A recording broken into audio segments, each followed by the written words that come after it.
E aí, pessoal, como vocês estão? Esse é o videocast do Primeiros Acordes, Escola de Música em Sumaré, Rio Grande da Serra.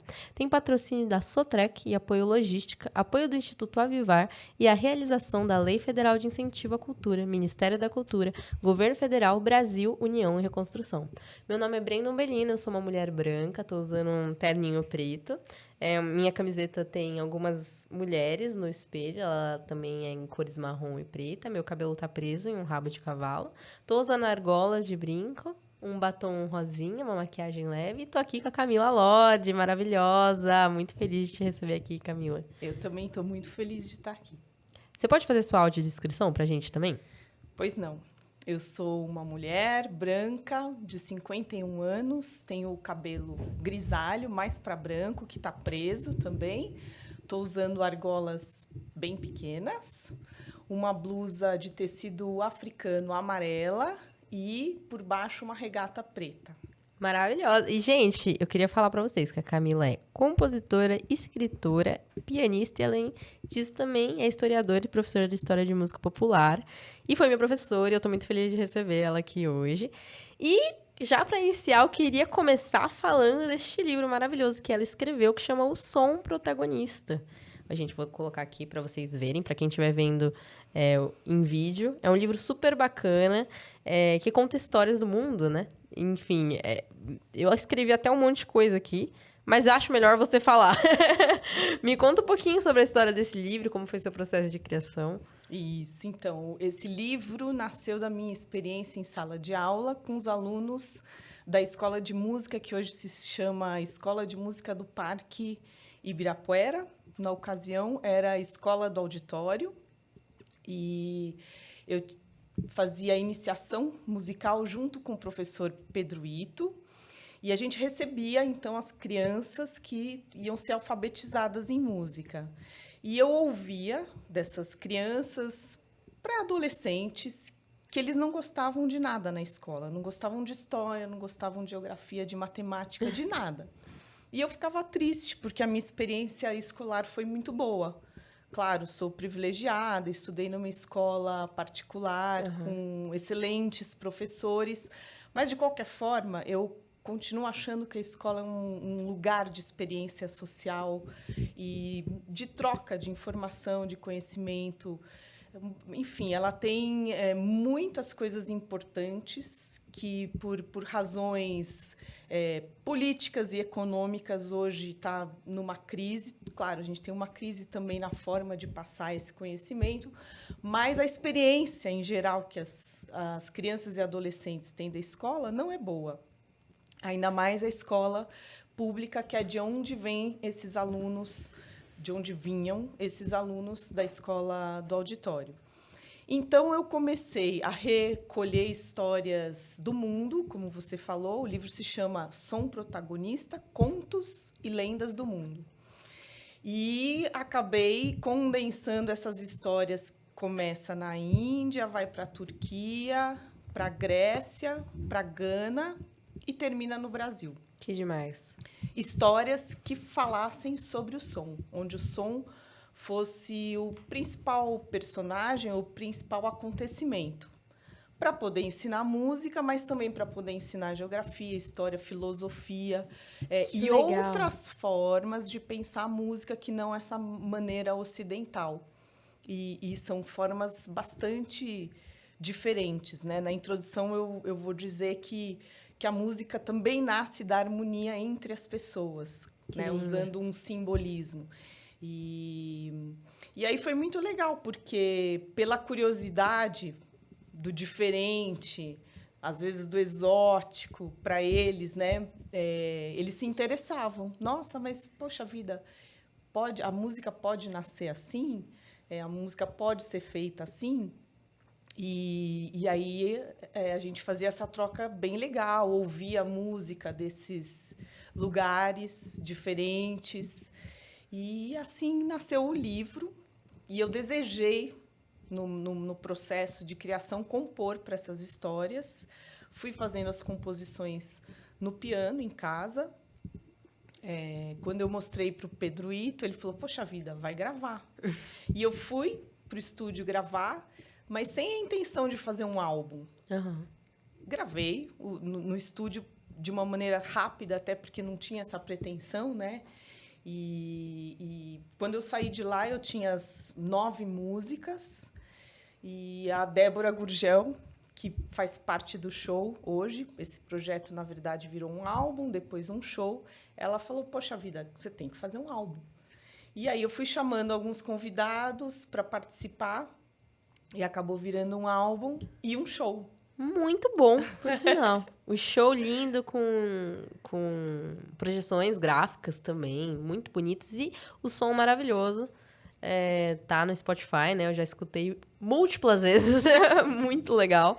E é um prazer imenso receber esse som de você. Meu, acho que todo mundo tem que consumir isso aqui, porque é muito especial, muito importante. Eu lembro até hoje de um dia que a gente teve aula de História da Música e você apresentou uma tribo africana que fazia música enquanto trabalhava. E lá eu lembro que você disse que a palavra música e a palavra trabalho, a palavra ritmo e a palavra trabalho não te diferenciavam.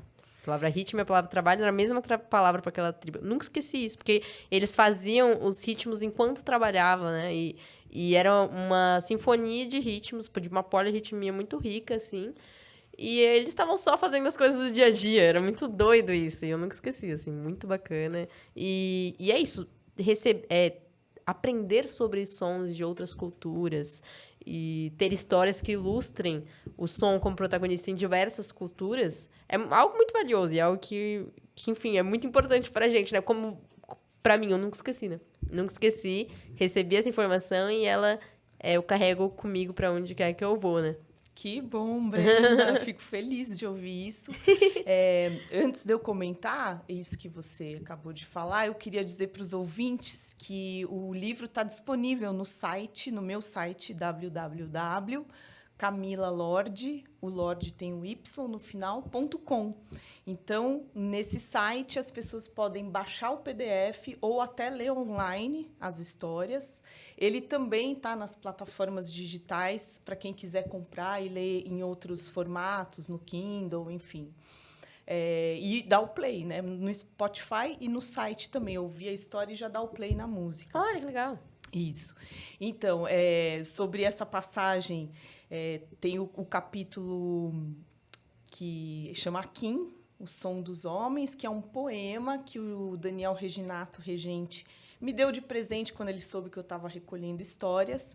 E nesse capítulo eu conto que essa palavra, na verdade, a palavra música, para a africanidade, ela não faz sentido, porque a música depende de onde ela sai. Então, a música que sai dos tambores, ela tem um nome.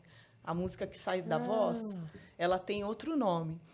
E, para esse contexto cultural, a música ela não é um espetáculo como é para a gente. Ela é uma troca feita na comunidade. Todos participam, todos cantam, todos tocam. Claro que existem os músicos dedicados, mais profissionais, mas a ideia é uma celebração coletiva. Então, ela faz parte da vida. Então, tem música para todos os momentos, para os momentos de trabalho. Eles estão imersos na música. Isso é muito rico, né? Sim, sim. Muito bacana. E uma coisa que eu queria te perguntar é que, se vocês acessarem lá e forem ver o livro, ele contém as partituras das músicas, e são partituras não convencionais que a Camila escreveu e que eu acho sensacional, né? Então, eu queria te perguntar sobre esse processo de criação dessas partituras, que não são como as partituras tradicionais, com uma pauta, assim, apenas, né? Elas têm diversos outros elementos. É que você está falando da primeira partitura, que tem a ver com a primeira música da primeira história, que é sobre o Om, o som do universo, a partícula universal. E essa, especificamente, é até curioso de eu contar para os ouvintes, porque as outras partituras são tradicionais, sim. Inclusive, eu escrevi as partituras e a Débora Gurgel, pianista, que participa do show como flautista e faz uma música no piano comigo, ela fez a edição das partituras. Essa primeira do Om, eu tinha gravado as 9 músicas em estúdio. Faltava o Om, que eu queria fazer uma composição para esse som. universal. Olha, e que que é simbólico esse som ser o 10, né? da meditação, isso, Porque são 5 lugares, 2 composições para cada lugar. Então, são 10 músicas. E eu resolvi tocar as cordas do piano da minha casa, um piano de armário. Então, eu retirei o tampo que fica embaixo, tem a harpa do piano, né, que cruza as cordas, e eu usei um instrumento de percussão, o cimbal, aquele sininho, para fazer uma parte dessa composição, e depois eu usei uma baqueta de metal, que na verdade foi um prego que tinha na minha casa. Então eu percuti as cordas da harpa e usei o pedal de sustain. É um som super diferente de tudo, que no álbum tá no final, é a última música. No livro abre. Né? Porque abre com esse som. E essa partitura, eu tinha que fazer uma escrita não convencional. Porque era uma música não convencional. Isso, que é como muita música contemporânea é feita hoje em dia. A gente está distante desse repertório, mas ele existe, né? Ele está aí circulando. E, em geral, se faz uma bula de orientação. Então, eu falo, olha, você vai ter que sentar no chão, você vai ter que tirar o tampo, vai pegar um símbolo e uma baqueta de metal. Eu dou as orientações.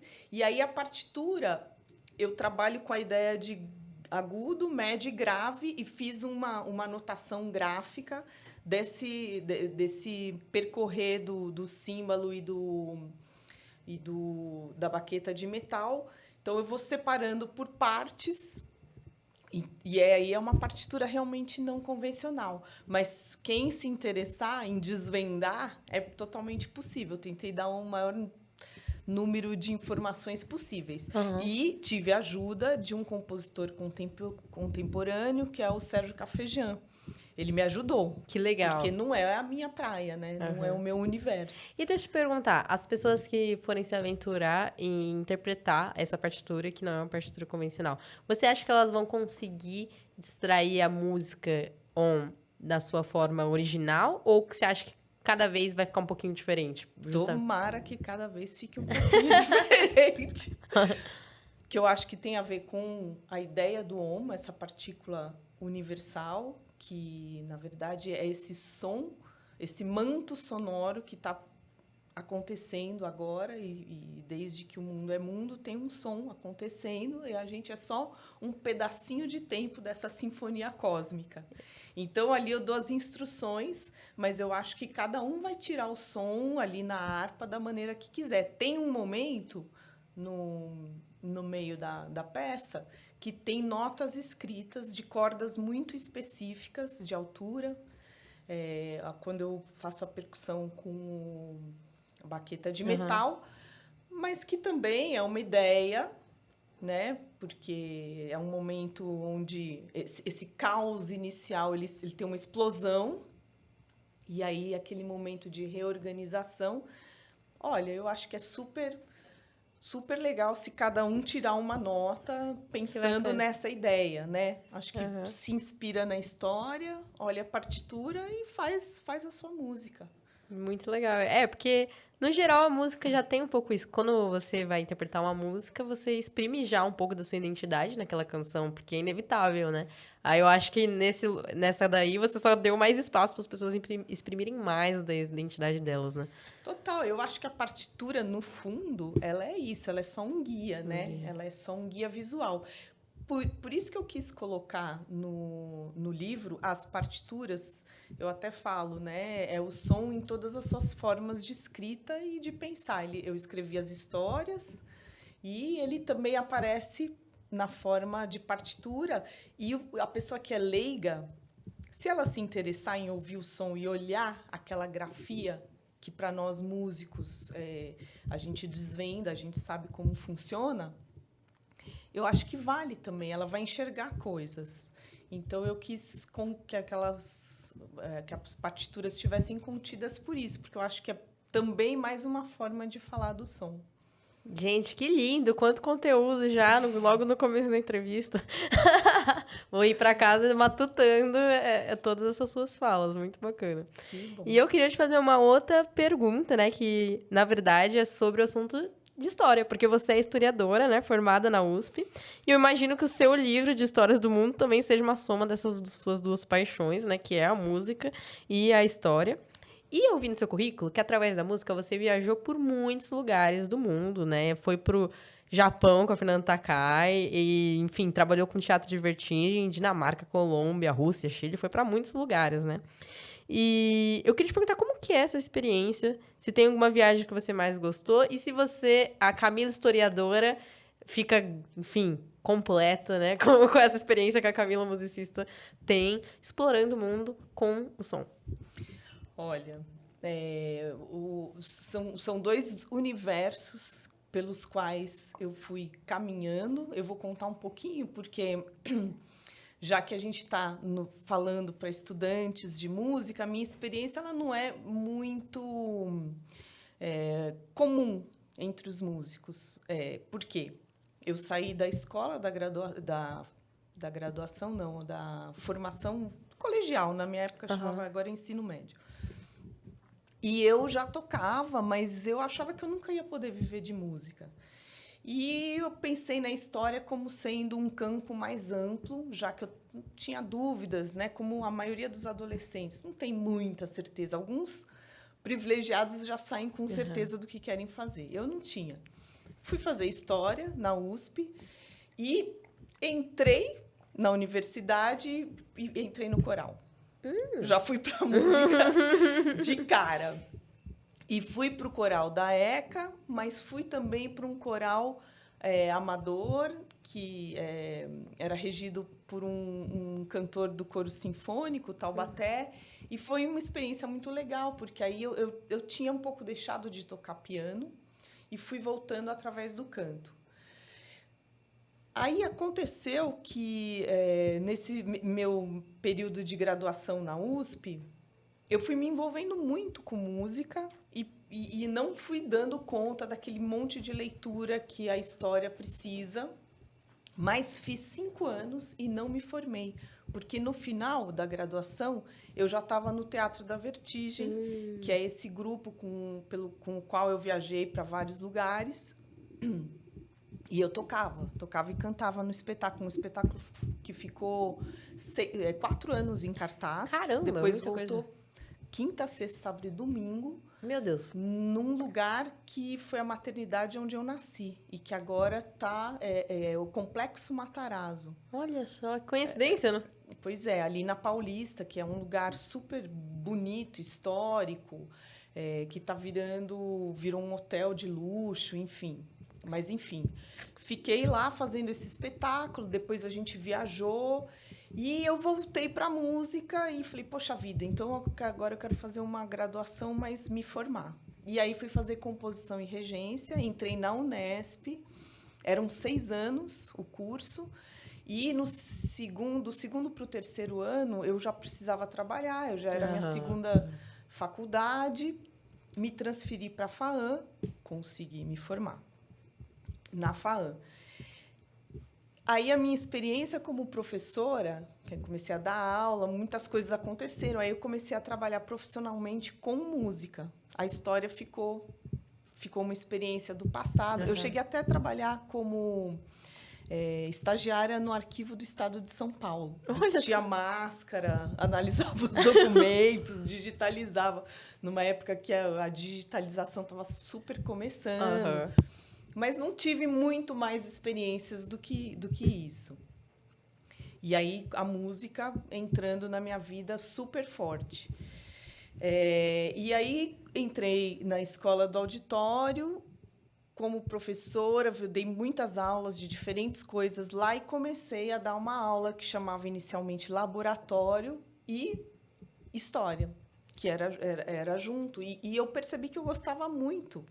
Na verdade, dessa perspectiva da história, que hoje eu tenho isso muito claro, de que esse passado ele tem que conversar com o presente. A gente faz perguntas para o passado a partir de questões do presente, e ele constitui a nossa singularidade psíquica, vamos dizer assim, né? Eu sou hoje fruto do que eu construí, das minhas heranças, do meu passado, do que eu sei sobre isso. Então, é o que eu quero passar para os meus alunos. Esse passado constitui a nossa personalidade. Façam perguntas. Tem né? aquele ditado, né? Memória é história. Sem memória, você não tem história, você não tem identidade, né? Sim, sim. Pensando até nesse lado mais psicológico da coisa mesmo. Eu me interesso por isso. E esse enraizamento. E a música, ela mostra isso muitas e muitas vezes. Uhum. Né? O Emicida no Amarelo, estou aqui de amarelo, mas é só uma coincidência. No disco dele, ele tem uma faixa que ele recupera uma canção da Clementina de Jesus, lá no disco dos escravos. Enfim, essas conversas, elas acontecem em todos os gêneros e o tempo todo. Que interessante. E é importante a gente se dar conta disso. Então, aí o meu percurso. Fui, como professora, sentindo necessidade de estudar mais. Fui fazer um curso na USP de História, assim, me inscrevi meio que aleatoriamente lá no Instituto, no IEB, né? Instituto de Estudos... esqueci a sigla. Mas, Tudo bem, enfim, o pessoal pesquisa. Depois, que é legal, pessoal, vocês pesquisarem, porque são cursos gratuitos e sempre muito bons. Que legal. Né, que são oferecidos. É legal mesmo a gente Como é a sigla? saber. O IEB, Instituto IEB. de Estudos Brasileiros. Eu estou esquecendo alguma coisa. IEB, não é isso. IEB. Instituto de Estudos Brasileiros, faz sentido. que é até próximo ali da Faculdade de História. E ali eu fiquei com vontade de voltar a estudar, mas eu estava há 20 anos distante da universidade. A professora virou a minha orientadora, então eu cheguei na professora do curso e falei, olha, eu queria voltar a estudar. E ela falou, eu topo te orientar. Mostrei, eu já tinha... A ideia do livro, ele ainda não tinha sido publicado, mas a ideia já estava, apresentei para ela, falou, super legal, eu topo te orientar, só que você precisa passar. Né? Na Unesp, que, no caso, a faculdade é em Franca. Uau, longe. Porque eu na verdade, eu não tinha possibilidade de pagar um curso, uma faculdade, eu teria que tentar realmente entrar numa faculdade pública. E eu estudei e consegui entrar. Até hoje eu acho quase um milagre, porque é complexo, são muitas leituras. E aí eu achava que eu ia para Franca fazer lá o curso, a universidade, estava super animada, só que são 6 horas de ônibus. Muita coisa. Uma loucura, e aconteceu a pandemia. Nossa. Foi super recente isso, então. Foi super recente, Eu entreguei a minha dissertação de mestrado no dia 28 de novembro, eu fiz a defesa, eu entreguei no dia 20 de dezembro. Meu Deus, porque já faz 4 anos da pandemia, né? Pois é. Caramba, 4 anos. Pois é. E aí eu tenho esse mestrado em História da Cultura Social. E eu analiso uma coleção dos anos 80, que é uma coleção vendida nas bancas de jornal de histórias para crianças em período de alfabetização, com fonogramas originais da MPB.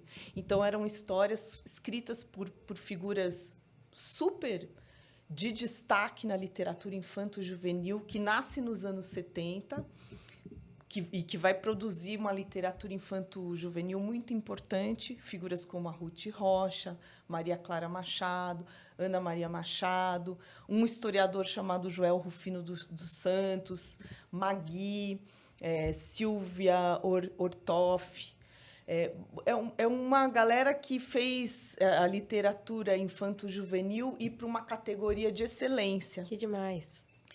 E essas histórias eram narradas em disquinhos e a trilha sonora trazia os fonogramas originais. Então, é o Caetano Veloso, a Nara Leão, Gilberto Gil, João Gilberto, a galera da pesada, Secos e Molhados, Rolando Boldrin. Na verdade, uma paleta de sons enorme da MPB e que vai apresentar a sua maneira de maneira lúdica e cheia de fantasia para a criança, uma cultura política ligada à democracia, porque é o fim do regime militar, né? Essa coleção foi publicada de 82 a 86 nas bancas de jornal. Então, pega o fim do regime militar. Caramba. E as histórias, na sua grande maioria, falam da liberdade para a criança. Nossa, que lindo. E é super interessante de entender como esse universo político e a própria MPB está fazendo a trilha sonora da abertura democrática. Caramba, muito interessante. E eu acho que eu nunca ouvi esse som. Em geral, as pessoas não conhecem a coleção Taba. Se quiserem conhecer, tem no YouTube. Põe lá, Coleção Taba, Histórias e Músicas Brasileiras. Você vai acessar o áudio, né? A parte do disquinho. Tá tudo lá. E tem sites mais especializados, agora eu não vou saber a referência, mas que você consegue baixar os livros e ler. Caramba, né? Que legal. Só tendo uma aula aqui. Eu não consegui achar a coleção inteira para ser comprada nos sebos e tal. Eu consegui reunir, acho que 15 exemplares dos 40 eu tenho. E, na verdade, essa história começou, e isso é legal de falar para os estudantes, né? Como a gente precisa olhar no nosso entorno as coisas que nos cercam, a nossa própria história, porque elas são a matéria-prima para os nossos trabalhos. Eu acho que isso funciona para mim, mas funciona para todas as pessoas, né? É uma realidade. Eu ganhei esses livrinhos de um amigo que falou, olha, eu não sei o que fazer com isso, tó. Caramba, e aí virou o seu projeto de mestrado. E virou o meu projeto. Olha como a vida tem essas conexões, de mestrado, né? Porque eu resolvi olhar e falei, mas o que eu tenho aqui na minha casa? Porque eu não tinha um projeto de mestrado já, né? Eu queria estudar isso. Não tinha. E eu acho que o mistério e a maravilha da vida, né? Ela traz esses presentes para a gente. Ela é fruto da nossa atenção também para o que a gente foi e o que a gente é hoje. Olhem no entorno, veja quem são vocês, pensem sobre a história de vocês, que o novo chega, né? Em geral, as pessoas estão tão achando que elas têm que correr para o futuro, né? E aceleradas, que elas param de prestar atenção. O futuro começa agora, né? No presente. E com o tempo, que é, acho que, a matéria-prima da história e da música, e acho que é o elemento mais raro hoje em dia. As pessoas se dedicarem a parar um pouco, a dar tempo para que as coisas aconteçam. Então, fica nesse processo acelerado, que essa vida moderna hoje a gente está inserido nisso, né? É poder um pouco fazer a crítica disso para você prestar atenção no que te cerca e encontrar os elementos. Estou falando isso porque eu imagino que eu estou falando com jovens, né? Ingressando no mercado de trabalho, com dúvidas, com ansiedades, medos. Confia nesse futuro, assim, né? A gente, conselho não serve para muita coisa, né? Mas eu diria, confia nesse futuro e não queira correr para ele. Se prepara, porque ele vem. Na verdade, eu tenho um pouco essa ideia de que a gente não tem que ir para o futuro. A gente se prepara para ele, mas ele chega até nós. Por quê? A minha experiência de vida vai me mostrando isso. Eu fiz esse mestrado não porque eu queria estudar, eu queria proporcionar mais qualidade para os meus alunos. E assim que eu entreguei a tese de dissertação, eu tive a alegria de ser chamada para ser professora na Faculdade Santa Marcelina de História da Música Popular. Que incrível. Né? E acho que foi uma recompensa, um reconhecimento da própria vida, que eu me preparei para aquilo. Claro. Né? Mas eu não fiz o meu mestrado querendo qualquer coisa nesse sentido. E é o que eu diria para os jovens. Muito lindo. Confiem em vocês, porque eu vejo... Eu tenho uma filha adolescente, né? Eu vejo as ansiedades e os medos e é uma realidade que vai se fechando, vai oprimindo, não tem lugar para as pessoas. Mas a gente faz esse lugar acontecer em alguma medida, né? Claro que a gente não tem todo esse poder, mas eu gosto muito de trazer essa ideia de que esse espaço vai sendo aberto a partir do momento que a gente sabe muito da nossa história, quer saber sobre nós mesmos. Em geral, a gente não sabe. Aí a gente fica perdidão. Não que eu super saiba, mas eu abro um existe espaço. Um caminho, né? Existe eu um abro caminho espaço. de busca Acho interior. Esse espaço é silêncio e... né? Estamos falando de som. Mas é abrir um espaço para o silêncio e para o nada. Sem o silêncio não tem música, né? E nada, em sânscrito, é som. Mentira. Aí no livro eu estou dizendo. Tudo bem, né? A gente está fazendo uma filosofia quase de boteco aqui. Nossa, mas lindo! Mas eu incorporo isso. Acho que o nada, esse som, esse som do universo que é invisível, que a gente não escuta, em tese, ele está aí, está acontecendo.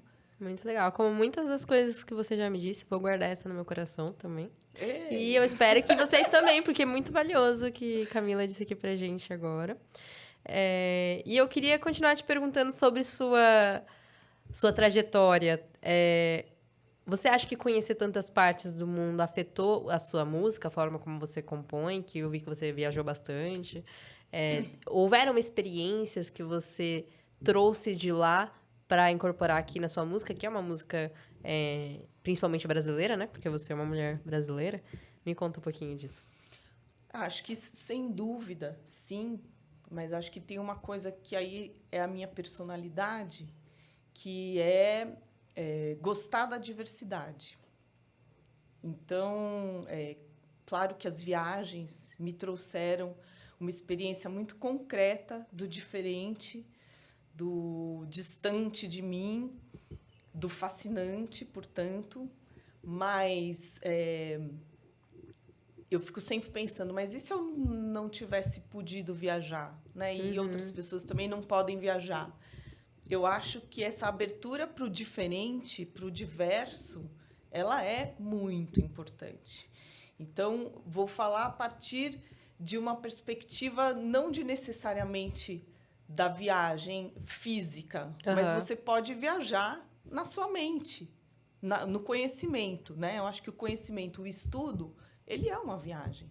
A literatura, ela é uma viagem, né? Eu escrevi esse livro para que as pessoas pudessem viajar e sonhar por outros caminhos, por outros lugares, né? A gente tem histórias indígenas e brasileiras, portanto, né? Que são de uma viagem transcendental e a gente desconhece ou conhece muito pouco, né? Então, eu acho que a literatura, o estudo, são caminhos muito, muito democráticos no sentido de que podem ser acessados por todos e que possibilitam essas viagens e essa diversidade. Como professora, eu falo muito isso em sala de aula, que conhecer diversos gêneros, né? Conhecer a música brasileira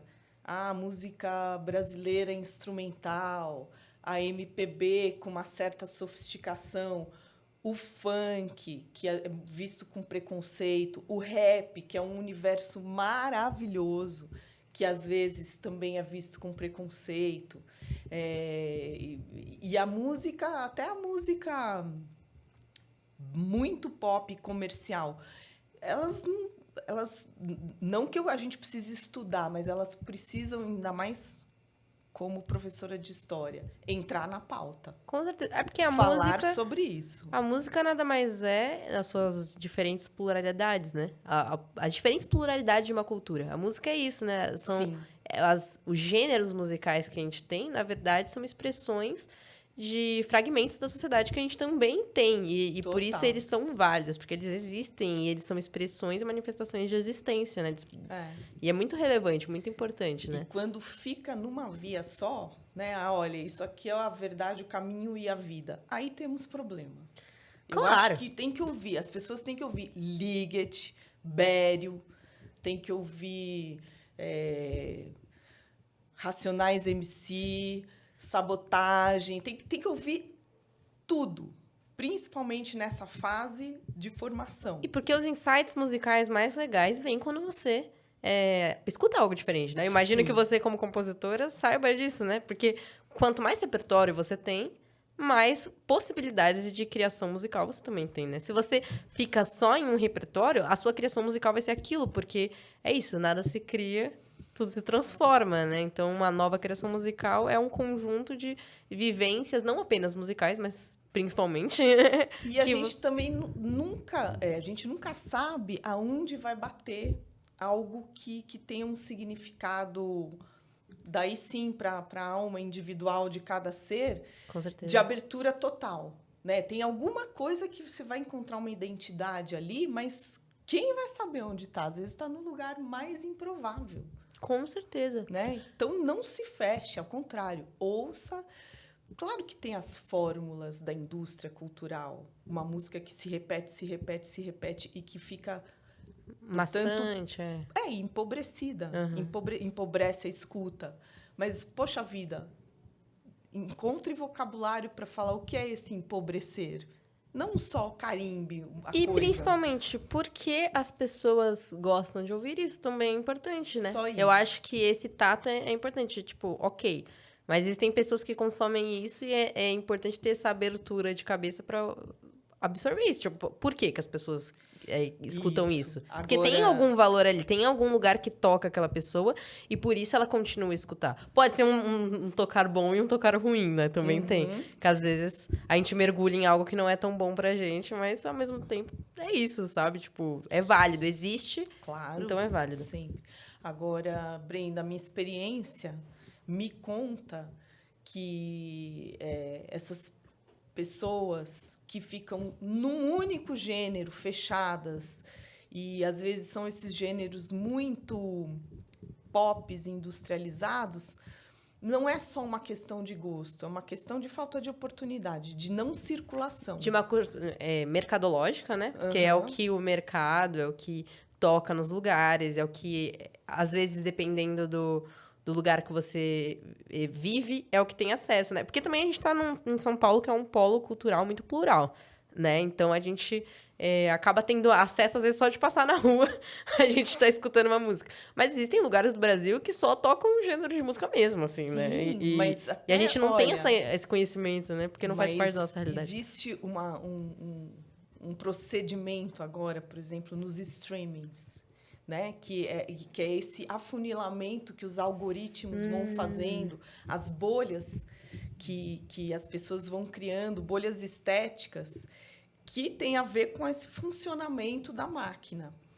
E é muito curioso, porque eu termino a minha dissertação falando sobre isso. A Dani Gurgel fez uma dissertação de doutorado interessantíssima sobre o funcionamento dos algoritmos nos streamings. Então, para quem se interessar, existe um site de teses do Brasil, Dani Gurgel. Olha só, não sabia desse site.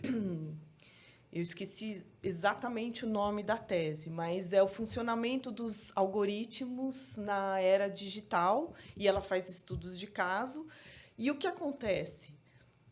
E aí, como isso entra na minha dissertação, que vai trabalhar, sim, com a memória afetiva dessa MPB, que faz uma ligação intergeracional entre os pais, porque, afinal de contas, eram os pais que conheciam os artistas da MPB, não as crianças. E nas bancas de jornal tinha lá a coleção Taba com a fotinho do Gilberto Gil, do Caetano Veloso, da Gal Costa, né? Daqueles artistas da MPB que para a criança não tinha significado. A memória afetiva para música é algo importantíssimo, né? Do que vai te tocar tem muito... Totalmente. E qual que é o link? Hoje, se você não tem uma família, uma rede de amigos ou uma escola, ou, portanto... circuitos tradicionais, né, de afeto, que te apresentem alguns artistas, pode ser que você passe uma vida, uma existência sem conhecer figuras, por exemplo, aqui no Brasil, como essas figuras da MPB. Eu apresentei o Jorge Ben, por exemplo, para vários alunos meus. Caramba. Secos e Molhados, a banda, para vários alunos. Não, eu tenho... O meu conhecimento musical vem do Auditório Ibirapuera. Então, porque antes de eu chegar no Auditório Ibirapuera, é um exemplo eu não conhecia nada de circulação. MPB. Não conhecia nada de MPB. É. E aí, quando eu tinha lá meus 14 anos, que me foi apresentado, e eu falei assim, não, mas eu não gosto disso, não. Até que eu fui ouvindo e falei, não, mas peraí, talvez eu goste. Né? Fui ouvindo a Orquestra Furiosa. A Orquestra Furiosa, pra quem não sabe, a Escola do Auditório, ela é um projeto social de música que era gerido pelo Itaú Cultural e agora é gerido pela Urbia. E ela fica localizada no Auditório Ibirapuera, que é um prédio do Oscar Niemeyer. Então, desde a arquitetura já tem ali muita cultura, né? E lá no subsolo acontecem as aulas de música que eram focadas para crianças de escolas públicas. Então... E hoje se chama Escola de Música do Parque Ibirapuera. Exatamente. Então, se vocês quiserem pesquisar, ainda acontecem aulas lá. É um projeto muito bacana e muito importante, né? Eu vim do Projeto Guri e fui fazer aula lá. E no Projeto Guri já comecei a tatear algumas coisas, mas não com muito afinco. É mais porque, tipo, isso que tem que fazer porque me deram aqui pra fazer, sabe? E eu lembro que o que me tocou lá no auditório... A gente teve as aulas de História da Música e eu ouvi muita coisa legal. Mas ouvir a orquestra do auditório, a Orquestra Furiosa, né? Tocando música brasileira. Aquilo, pra mim, foi um divisor de águas, né? Porque era música brasileira de muita qualidade, executada por músicos de muita qualidade, e eu tinha convivência com aquilo. E me dava vontade de dançar, me dava vontade de querer fazer parte daquilo. Então, eu fui criando gosto porque eu tive aquele acesso, né? Mas quantas pessoas têm essa oportunidade, né? Ou seja, a questão é circulação, né? Circulação. Distribuição. Se eu não tivesse tido aquele acesso... Se houver oferta, as pessoas vão gostar. Vão gostar. Inclusive, eu tenho muitos amigos, eu acho que é uma coisa comum que acontece na música, que são pessoas que vieram do rock, gostavam de rock, e aí fala assim, eu gosto de música por causa do rock, e começa a estudar música. E quando começa a estudar música, tem contato tanto com música clássica quanto com música popular brasileira.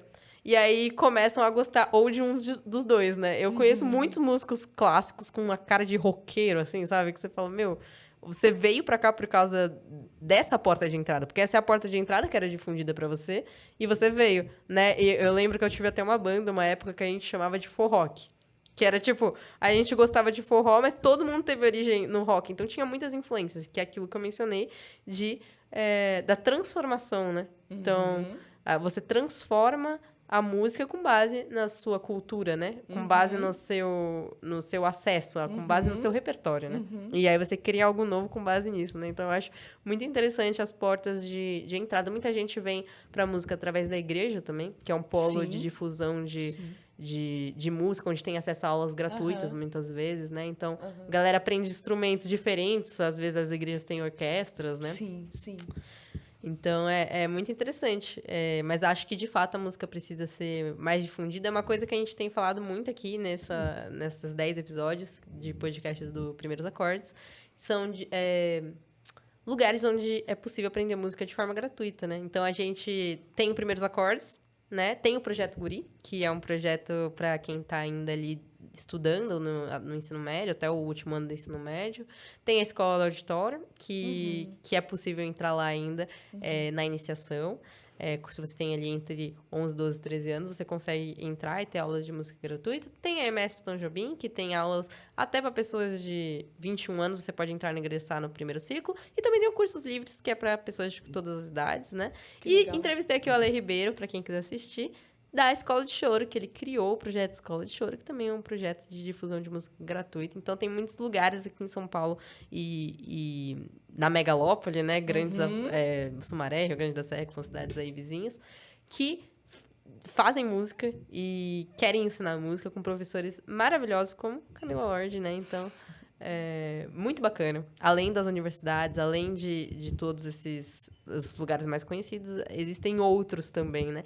E nesses lugares você vai aprender sobre música de uma forma mais ampla, não só do nicho que você veio, né? Porque cada um tem a sua bolinha, né? Eu tinha a minha bolinha, eu imagino que você também deve ter tido. Sim, sim. Tem a ideia de furar as A bolhas. furar as bolhas é muito importante. Bom, a gente tá chegando no final já do nosso podcast. Infelizmente, porque eu podia conversar com você o dia inteiro. Conversar com você é uma aula. Mas se você quiser falar mais alguma coisa pro pessoal que estiver ouvindo a gente e também deixar as suas redes sociais. Você viu que você deixa seu site, mas pode repetir para o pessoal saber como te encontrar. Então, eu estou no Instagram como camila.lordy, L-O-R-D-Y. O meu site é www.camilalorde.com.